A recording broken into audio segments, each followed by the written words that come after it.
Dear students, आप सभी का एक बार फिर से स्वागत है हमारे चैनल पे। और आज इस वीडियो में हम आपके लिए लेकर के आए हुए हैं कुछ मोस्ट इम्पॉर्टेंट क्वेश्चन जो कि आपके टॉपिक से, आपके सब्जेक्ट से रिलेटेड है। जैसा कि आप जानते हैं कि बहुत ही जल्द आपका एग्ज़ाम होने वाला है, वो भी मल्टीपल चॉइस क्वेश्चन मिलेंगे, ऑब्जेक्टिव पैटर्न रहेगा। इसलिए आप ज़्यादा से ज़्यादा क्वेश्चन को प्रैक्टिस करें, थ्योरी भी पढ़ें, ताकि आप एग्ज़ाम में अच्छा नंबर गेन कर सके। तो चलिए बिना देर किए हुए हम लोग स्टार्ट करते हैं क्वेश्चन सॉल्व करना। पहला क्वेश्चन है, which of the following is an example of non renewable energy sources. सबसे पहले अगर हम एनर्जी की बात करेंगे तो एनर्जी आपको दो कैटेगरी में मिलेंगे, एक रीन्यूएबल एनर्जी सोर्सेज और एक नॉन रीन्यूएबल। रीन्यूएबल यानी ऐसे एनर्जी रिसोर्सेज हैं जिनको हम दोबारा बना सकते हैं, और नॉन रीन्यूएबल जिसको हम दोबारा नहीं बना सकते, वो एक लिमिट में बने हुए हैं। अगर उसका यूटिलाइजेशन हम कंटिन्यू करते रहे तो एक समय ऐसा आएगा कि वो खत्म हो जाएगा। तो इसमें देखते हैं, ऑप्शन दिया हुआ है सोलर पावर, विंड पावर, कोल और बायोमास। बायोमास में मेनली इंक्लूड किया जाएगा प्लांट और एनिमल को। तो देखिए यहाँ पे क्वेश्चन पूछ रहा है कि नॉन रीन्यूएबल एनर्जी सोर्स है जिसको हम दोबारा नहीं बना सकते। तो देखिए सोलर पावर अनलिमिटेड है, ये जल्दी खत्म होने वाला नहीं है। विंड पावर भी अनलिमिटेड है। बायोमास भी देखा जाए ना तो ये रीन्यूएबल में आता है, क्योंकि अगर हम प्लांट को कट कर रहे हैं, ट्रीज को कट कर रहे हैं टिम्बर के लिए, तो हम दोबारा अगर प्लांट लगाएंगे तो दोबारा हमको टिम्बर मिलेगा। लेकिन ये जो कोल है ये एक प्रकार का फॉसिल फ्यूल है, जीवाश्मी ईंधन है, जो कि कई हजार साल पहले बना है किसी प्रोसेस के द्वारा, जिसको हम दोबारा नहीं बना सकते। तो ये पूछ रहा है नॉन रीन्यूएबल एनर्जी सोर्सेज।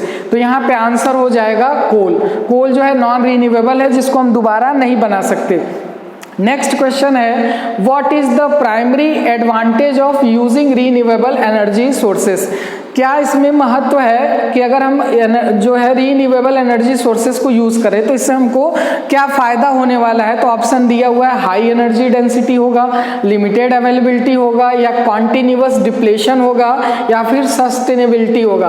तो यहाँ पे आंसर हो जाएगा सस्टेनेबिलिटी। सस्टेनेबिलिटी का मतलब होता है टिकाऊ, जो लंबे समय तक चलने वाला है। तो इसका ये एडवांटेज है, क्योंकि रीन्यूएबल एनर्जी सोर्स अगर हम यूज कर रहे हैं, उसका दोबारा अगर हम बनाते रहेंगे तो इसका जो बेनिफिट है हम काफी लंबे समय तक ले सकते हैं। नेक्स्ट क्वेश्चन है, the process of environmental impact assessment, short में इसको EIA बोला जाता है, इज प्राइमरीली कंडक्ट फॉर। इसको क्यों कंडक्ट किया जाता है? तो मेनली देखिए, जो नेचुरल रिसोर्सेस हमारे अर्थ पे मिल रहे हैं ना, उसका ह्यूमन बीइंग बहुत ही ज़्यादा यूज़ कर रहा है, जिसके कारण हमारे इन्वायरमेंट को नुकसान पहुंच रहा है। तो उस नुकसान को मैनेज करने के लिए, ऑब्जर्व करने के लिए कि कितना नुकसान हो रहा है, ये बनाया गया है EIA, जिसको हम लोग इन्वायरमेंटल इम्पैक्ट असेसमेंट कहा जाता है। इम्पैक्ट का मतलब होता है कितना असर पड़ रहा है, कितना नुकसान हो रहा है। तो पूछ रहा है कि ये किसके लिए बनाया गया है। तो इसमें आंसर होगा B, predicting environmental effect. Predict करना यानी आकलन करना कि कितना जो है इन्वायरमेंट पे इफेक्ट पड़ा है ह्यूमन एक्टिविटीज का। नेक्स्ट क्वेश्चन है, what is the role of GIS in resource management. GIS का फुल फॉर्म होता है जियोग्राफिकल इंफॉर्मेशन सिस्टम।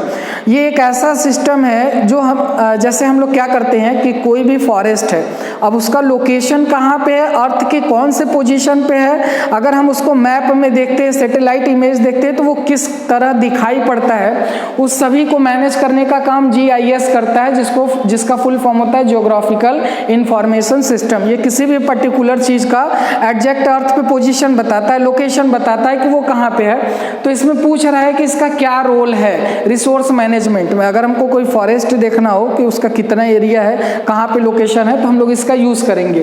तो इसका आंसर हो जाएगा B, mapping and visualisation. Map करने में, और वो दिखाई पड़ेगा कि अगर डिजर्ट एरिया है तो उसका कलर आपको अलग होगा, अगर वेजिटेशन है तो उसका कलर आपको अलग दिखाई पड़ेगा, अगर एक्वेटिक रीजन है तो उसका कलर आपको अलग दिखाई पड़ेगा। नेक्स्ट क्वेश्चन है, which global event emphasised the interplay between economic development and environmental degradation.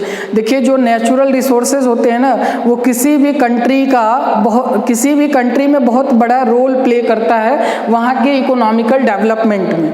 ठीक है, लेकिन वो इकोनॉमिकल डेवलपमेंट या ग्रोथ तो करता है, लेकिन उसके कारण क्या होता है कि हमारे इन्वायरमेंट को बहुत ज़्यादा नुकसान पहुंचता है। जैसे कोल माइनिंग हो गया, कोयले का खदान हो गया, तो कोल माइनिंग अगर कहीं किसी भी कंट्री में या किसी भी स्टेट में मिलता है तो वहाँ का गवर्नमेंट क्या करेगा, उससे इकोनॉमिकली स्ट्रांग होगी खुद को, क्योंकि उससे इनकम होगा, उसको अगर बेचा जाएगा तो उससे इनकम होगा, जिससे इकोनॉमिकली वो मजबूत होगा।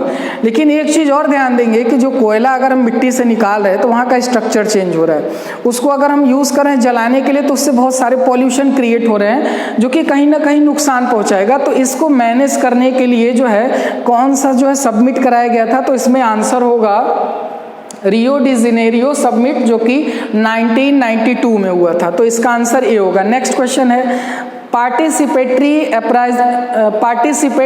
अप्राइजल ऑफ नेचुरल रिसोर्सेज, जिसको शॉर्ट फॉर्म में PANR कहा जाता है, इन्वॉल्व, ये किस में इन्वॉल्व होता है? तो देखिए नाम जो पार्टिसिपेट करता है ना उसको पार्टिसिपेटरी कहा जाता है। तो जो भी नेचुरल रिसोर्सेज है, अब ऐसा तो नहीं कि नेचुरल रिसोर्सेज हर जगह है, जैसे हम यहाँ पे रह रहे हैं और नेचुरल रिसोर्स जो है हमारे यहाँ से 500 किलोमीटर दूर है, अब उसको अगर मैनेज करना होगा, उसके बारे में इंफॉर्मेशन चाहिए, तो वो इंफॉर्मेशन मेरे पास नहीं है। लेकिन जो वहाँ के रहने वाले लोग होंगे, लोकल लोग होंगे, जो उस एरिया में रहते होंगे, हमसे ज़्यादा इंफॉर्मेशन उनके पास होगा। तो क्या किया जाता है कि इन सब को मैनेज करने के लिए लोकल लोगों को इन्वॉल्व किया जाता है, क्योंकि वो कम्युनिकेट कर पाएंगे, वहाँ का जो भी वेजिटेशन होगा या जो भी बेनिफिट होगा उसके बारे में वो जानते होंगे। तो ये जो PANR बनाया गया है ये किस में इन्वॉल्व होता है? तो इसमें होगा involving locals in the decision making, यानी जब डिसीजन लिया जाएगा तो उसमें किसको इन्वॉल्व किया जाएगा? लोकल्स को इन्वॉल्व किया जाएगा। नेक्स्ट क्वेश्चन है which aspect is not evaluated in PANR for sustainable resource management, यानी PANR को जो है किसमें इन्वॉल्व नहीं किया जाता है सस्टेनेबल रिसोर्स मैनेजमेंट में। तो यहाँ पे देखिए इंस्टीट्यूशनल इन्वॉल्वमेंट होता है, इकोनॉमिक भी इन्वॉल्वमेंट होता है, लीगल भी होता है, लेकिन कल्चरल जो है इसमें इन्वॉल्व नहीं किया जाता है। तो सातवें का आंसर हो जाएगा बी। नेक्स्ट क्वेश्चन है which is the primary objective. Primary objective का मतलब होता है उद्देश्य, ठीक है, यानी प्रथम उद्देश्य जो है इसमें से क्या है? Guarantee pre determined environmental outcome, दूसरा है justify decision without environmental consideration. देखिए कोई भी डिसीजन हम लेंगे ना बिना इन्वायरमेंट को कंसीडर किए नहीं ले सकते, ठीक है, क्योंकि इसमें क्वेश्चन जो पूछा है कि इन्वायरमेंटल इम्पैक्ट असेसमेंट EIA, ये एक ऐसा असेसमेंट बनाया गया है जिसमें ह्यूमन एक्टिविटीज़ के द्वारा हमारे इन्वायरमेंट को कितना नुकसान पहुँचता है उसको ये क्या करता है? ऑब्जर्व करता है। तो यही पूछ रहा है कि इसका क्या ऑब्जेक्टिव है, प्राइमरी उद्देश्य है। तो इसमें है consider environmental impact in decision making. फिर है इसमें एनालाइज इकोनॉमिक फैसिलिटी ओनली, इसका आंसर हो जाएगा सी। नेक्स्ट क्वेश्चन है what does GIS stand for. देखिए अभी यहाँ पे बताया ना GIS के बारे में, इसका फुल फॉर्म पूछ रहा है कि क्या होगा? Geographic integrated system, geographical information system, global information software, geo spatial interaction system. तो इसका आंसर होगा बी, यानी जियोग्राफिकल इंफॉर्मेशन सिस्टम होगा। और ये GIS जो होता है ना किसी भी ऑब्जेक्ट का, किसी भी थिंग का, ये क्या करता है? अर्थ पे एग्जैक्ट पोजीशन बताने का काम करता है। नेक्स्ट क्वेश्चन है इसमें which resource is classified as a renewable energy sources, यानी इसमें से कौन सा ऐसा रिसोर्स है जिसको रीन्यूएबल एनर्जी रिसोर्स कहा जा रहा है? रीन्यूएबल यानी जिसको हम दोबारा बना सकते हैं। अब इसमें ऑप्शन दिया है nuclear energy, natural gas, hydro electric power और पेट्रोलियम। पेट्रोलियम की अगर बात करेंगे ना तो ये फॉसिल फ्यूल है, ये नॉन रीन्यूएबल है जिसको हम दोबारा नहीं बना सकते।